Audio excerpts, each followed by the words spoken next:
nosso canal PGTV. Hoje, no quadro Entrevista, vamos estar a conversa com o professor Dr. Claudino Borges. Ele que está prestes a lançar o seu primeiro livro no mercado, que fala sobre materialidade e imaterialidade do valor patrimonial dos centros históricos de Cabo Verde, que apresenta como estudo de caso Ribeira Grande de Santiago e São Felipe, na Ilha do Fogo. Olá, professor. Olá, muito sim. Obrigada por aceitar o nosso convite. Obrigado. Vamos começar a nossa entrevista por entender esse título, materialidade e imaterialidade. Qual é o seu conceito? Assim, a ideia do livro é a materialidade e imaterialidade vem no contexto do estudo sobre o património. Porque dentro do património existem várias áreas, que uma delas é o património material e o património imaterial. Então o livro traz em si todo o manancial material e imaterial do nosso objeto de estudo, que é o Centro Histórico de Cidade Velha e de São Felipe Fogo. Por isso que este livro traz esta sequência do património material e imaterial para podermos justificar a edificação dos centros históricos aqui em Cabo Verde. O livro faz uma abrangência geral de todos os materiais históricos, material e imaterial destes dois centros? Sim, mais ou menos. Este livro não é só uma abrangência dentro desses dois centros. Ultrapassa essas duas urbes. Por quê? Porque os dois centros são objetos de caso, estudo de caso. Mas esses estudos de caso podem ser aplicados em todos os centros históricos em Cabo Verde. Não é por acaso que falamos de toda a parte da materialidade em termos da edificação desses centros históricos. Não é por acaso também que aparece a nível do património imaterial, a questão do batuque, a questão das manifestações religiosas e profanas. Então, todo esse contexto em si faz com que a edificação do centro histórico tornasse um complexo, uma coisa mais complexa. Por isso que fizemos esse estudo com o intuito de esse livro ser um material pedagógico, que pode alcançar também não só o ensino universitário, mas também pode alcançar o ensino básico, pode alcançar no contexto da questão da valorização do património histórico-cultural. O livro apresenta aqui dois casos práticos, a Ribeira Grande de Santiago e São Felipe, na Ilha do Fogo. Por que a escolha desses dois centros históricos? Pois, é muito importante debruçar sobre essa matéria, porque a escolha não é por acaso. A Ribeira Grande de Santiago, como sabes, é o palco do nascimento do homem crioulo. Desde 1460, a Ribeira Grande de Santiago é o entreposto comercial a nível da África. A Ribeira Grande de Santiago também é o palco do terreiro de batuque. Ou seja, todo o manancial dos centros históricos em Cabo Verde tiveram influência na Ribeira Grande. E depois, por que fizemos o alcance até ao Centro Histórico de São Felipe? Porque, historicamente, o Centro Histórico de São Felipe é considerado uma extensão da Ribeira Grande de Santiago. Ou seja, 460, Ribeira Grande de Santiago, 462, o início do povoamento e depois a extensão para o Centro Histórico de São Felipe. Por isso que fomos apanhar esses dois estudos de caso, que são estudos mais justificativos pelo simbolismo histórico patrimonial que representam, para que esse estudo pudesse abarcar também outros centros históricos. Por isso essa importância simbólica cultural dos dois centros históricos justificam em si que essa obra tivesse esse impacto nesses dois centros históricos. Mas podemos também dizer, será que esse estudo serve para outros centros históricos? Perfeitamente. Por quê? Porque a problemática que traz estes livros, todos os conteúdos que trazem esses livros, a nível de património material e imaterial, são problemáticas também de outros centros históricos em Cabo Verde. Referindo aqui sobre a problemática dos centros históricos, no livro fez questão de deixar bem explícito as questões da gestão dos patrimónios históricos de Cabo Verde e, inclusive, deixou em letras maiúsculas o despertar. Qual é o intuito de deixar essa palavra assim? É uma pergunta também que eu acho muito interessante, porque o despertar tem a ver com uma chamada de atenção. Porque o património em Cabo Verde, a valorização do património em Cabo Verde, desde a época da independência, esta parte, Cabo Verde tem sido um dos expoentes a dar alguns passos em termos da valorização e preservação do património. Mas, ao mesmo tempo, há muitas lacunas a colmatar. Por exemplo, só para vermos uma parte muito importante, nós tínhamos no passado o efeito das curadorias históricas, do gabinete conjunto, a criação da curadoria. O que é que aconteceu? Agora nós não temos gabinete conjunto, não temos curadoria, que eram entidades para a preservação do património. Ou seja, todo esse encargo foi passado às autarquias locais. O que é que acontece? A valorização e a preservação do património entra numa decadência que estamos a ter nesse momento. Então o despertar tem a ver com um novo paradigma. Temos que delinear um novo paradigma de gestão e preservação dos centros históricos. E esse paradigma tem que passar, em primeiro lugar, pelos serviços centrais, pelas autarquias locais e pela própria comunidade em que é detentor desse património. Havendo uma combinação dessas partes, vamos falar agora da preservação do património. Por isso que o despertar é justamente esta obra, traz um novo caminho, uma nova visão, uma obra também com aspectos críticos em termos do património, ao mesmo tempo mostra também os caminhos a percorrer. Por isso o despertar tem a ver justamente com essas partes que estão aqui nessa obra. Pegando aqui na parte de aspectos e análise crítico, durante o livro, quando se lê, nós podemos ver que fez uma análise crítica muito profunda sobre a gestão. Acredita que tem algo que podemos mudar e essa gestão não está a ser muito adequada ao nosso contexto? Pois, essa análise crítica veio muito a calhar também dentro da gestão, dentro também dos critérios de classificação dos centros históricos. Porquê? Eu acredito que há coisas a fazer, muita coisa a fazer, porque nesse momento temos centros históricos que foram classificados com um projeto muito bem elaborado. Isso também temos que ver, é a parte importante, mas também temos outros centros históricos que foram classificados através do decreto, ou seja, sem qualquer processo em que engloba o conhecimento material e o conhecimento imaterial.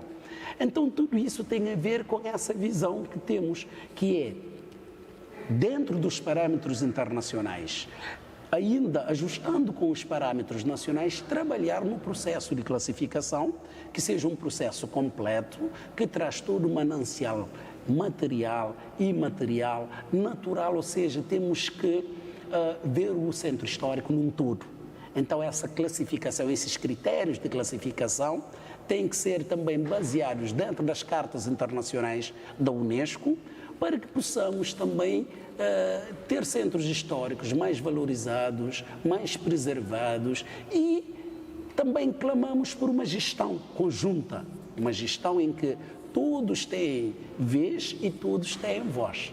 É isso que é a nossa visão, que o livro traz, para futuramente possamos, da melhor forma, trabalhar na preservação do património.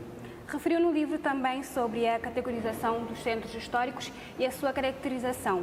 Para as pessoas que não leram o livro ainda, pode-nos explicar um pouco mais sobre essa parte? Também é uma novidade. É uma novidade porque durante essa investigação, tive que apanhar os centros históricos e categorizá-los. Por que fez essa categorização? Essa categorização eu fiz porque, por exemplo, imagine o centro histórico da Praia, no Platô. É diferente do centro histórico da Sumada. O centro histórico de São Filipe Fogo é diferente do centro histórico de Mindelo São Vicente. Então há algumas diferenças. Então é preciso que nós tínhamos que criar uma categorização. Ou seja, esse livro traz centros históricos que são considerados centro das ilhas, por exemplo, Mindelo São Vicente, Praia da Ilha de Santiago, são centros das ilhas, ao mesmo tempo centro histórico. Mas também temos centros históricos que são chamados em Cabo Verde daquilo que chamamos de fora. A Sumada, órgãos, Tarrafal, são centros históricos. Então, tive que fazer essa categorização para quê? Para mostrar que as potencialidades também são diferentes. As potencialidades do património material que nós encontramos no centro histórico, por exemplo, de Mindelo São Vicente e centro histórico da Praia são totalmente diferentes dos de órgãos, São Domingos, Tarrafal e Assumada. Potencialidade material. As potencialidades imateriais que encontramos dentro do centro histórico do Mindelo e da Praia são diferentes de centros históricos, por exemplo, da Ribeira Grande, de Ribeira Brava, etc. Por quê? Vamos dar um exemplo simples. Enquanto que em São Vicente, quando se fala de São Vicente, pensa-se logo em quê? Numa música morna, a coladeira. Quando se fala, por exemplo, da Assumada, Funaná, Atabanca. Estás a ver? Então, há discrepância em termos da materialidade. Quando se fala, por exemplo, da praia, falamos do quê? Falamos dos edifícios, por exemplo, alguns sobrados, neoclássico, etc. E quando falamos da Assumada, órgãos São Domingos, falamos das casas vernaculares, casas grandes, pertencentes aos grandes proprietários, casas grandes de pequenos portes, pertencentes aos proprietários médios, e as casas vernaculares, pertencentes à família menos abastada. Então, tudo isso tem que ser categorizado de uma forma para que possamos saber onde está cada coisa.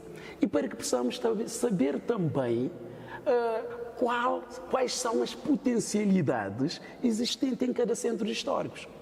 Porque se repararmos, se apanhamos, por exemplo, os centros históricos e colocássemos todos no mesmo saco, então não necessitava desse estudo.